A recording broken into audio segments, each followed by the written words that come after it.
Assalamualaikum warahmatullahi wabarakatuh. Perkenalkan, nama saya Ratu Bahiatu Sania. Saya mahasiswi PJJ-PAI UIN Cyber Senior Jati Cirebon, kelas B4 semester 5 dengan nomor induk 23811300124. Hari ini saya akan mempresentasikan tugas mata kuliah bimbingan dan konseling dengan tema bimbingan konseling di sekolah yang diampu oleh Ibu dosen Profesor Dr. Haja Septi Gumiandari MAG.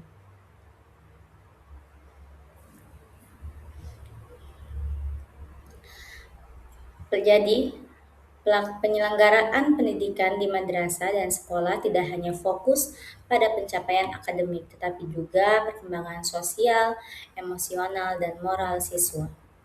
Dalam konteks ini, layanan bimbingan dan konseling menjadi salah satu komponen penting untuk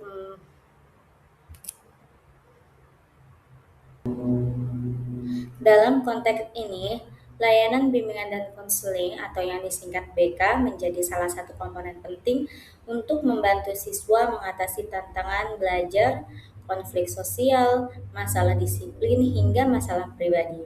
Di madrasah atau di sekolah, layanan bimbingan konseling juga menekankan pengintegrasian nilai-nilai keislaman sehingga pelatihan siswa berlangsung secara utuh dan seimbang baik secara akademik maupun spiritual. Kemudian ada konsep dasar bimbingan konseling di sekolah. Bimbingan konseling merupakan proses pemberian bantuan profesional kepada siswa agar mampu memahami diri, lingkungan, serta menentukan arah hidup secara bertanggung jawab. Menurut Carl Rogers, konseling harus berpusat pada klien dengan hubungan yang empatik dan tidak menghakimi, agar siswa merasa aman untuk menyampaikan masalahnya. Sementara Williamson menekankan bahwa bimbingan konseling bertujuan membantu siswa mengatasi masalah pribadi, sosial, akademik, dan karir. Berikut ini ruang lingkup BK meliputi 4 bidang utama, yaitu pribadi, yang meliputi kepercayaan diri, regulasi emosi, dan pengembangan karakter. Yang kedua ada sosial, yang meningkatkan kemampuan komunikasi, kerjasama, dan penyelesaian konflik. Yang ketiga ada ruang lingkup mencakup belajar, yaitu membantu siswa menemukan strategi belajar efektif. Yang terakhir ada karir, di mana di sini mengenalkan potensi dan minat untuk perencanaan di masa depan.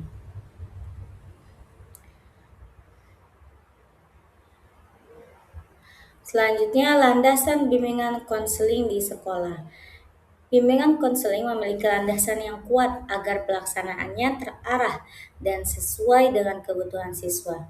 Secara filosofis, bimbingan konseling memandang siswa sebagai individu unik yang memiliki potensi, hak, dan martabat. Konselor bertugas membantu siswa mengembangkan potensi tersebut secara optimal. Kemudian landasan pedagogis, bimbingan konseling menjadi bagian integral dari pendidikan karena mendukung perkembangan pribadi, sosial, emosional, dan akademik sesuai tujuan pendidikan emosional. Yang ketiga adalah landasan yuridis. Pelaksanaan bimbingan konseling diatur dalam Undang-Undang Nomor 20 Tahun 2003 tentang Sisdiknas dan berbagai peraturan lainnya yang menjamin bahwa bimbingan konseling memiliki legalitas hukum. Dan yang terakhir ada landasan secara religius.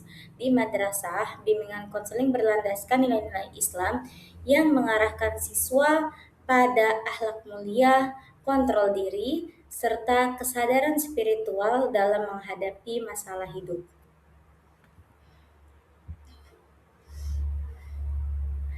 Peran guru BK di sekolah.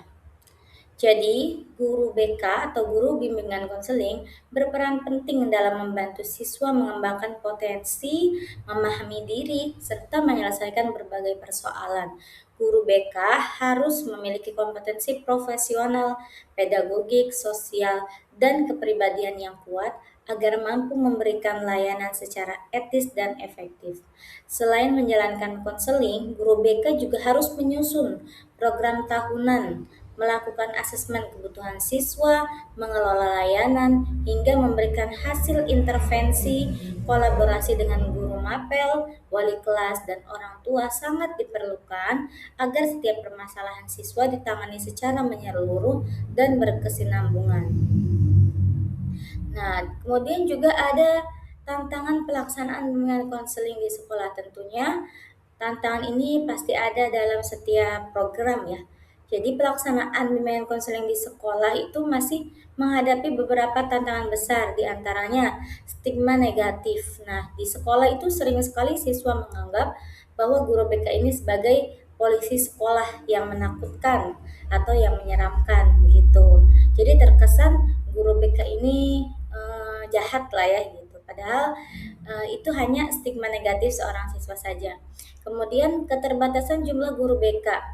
Beban kerja tinggi membuat layanan tidak optimal. Jadi masih terbatas sekali ya guru BK ini. Bahkan mungkin ada di beberapa sekolah yang belum memiliki guru BK gitu. Kemudian administrasi berat.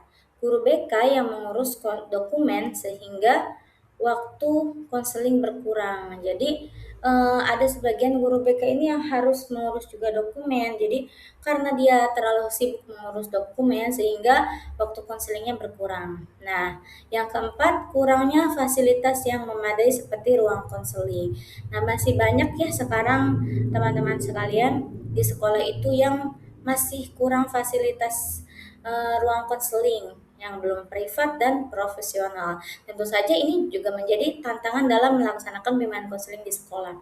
Kemudian yang terakhir itu ada integrasi nilai agama yang belum maksimal. Padahal sangat penting dalam membina akhlak siswa. Jadi, pengintegrasian nilai agama dalam pelaksanaan bimbingan konseling ini sangat penting sekali gitu. Tapi di sini tantangannya yaitu integrasi nilai agama belum maksimal gitu. Padahal di sini kan integrasi nilai agama itu sangat membina akhlak siswa. Upaya optimalisasi dapat dilakukan melalui program inovasi bimbingan konseling, kolaborasi dengan orang tua dan guru lain, penggunaan pendekatan konseling yang sesuai karakter siswa, serta memperkuat nilai-nilai spiritual dalam proses pendampingan. Nah, selanjutnya di sini ada contoh program bimbingan konseling. Program bimbingan konseling di sekolah itu mencakup berbagai kegiatan yang terstruktur. Di antaranya ada bimbingan kelas, bisa mulai dari materi manajemen waktu, etika, dan anti-bullying. Yang kedua, konseling individu seperti menangani masalah motivasi belajar, konflik sosial, dan tekanan emosional.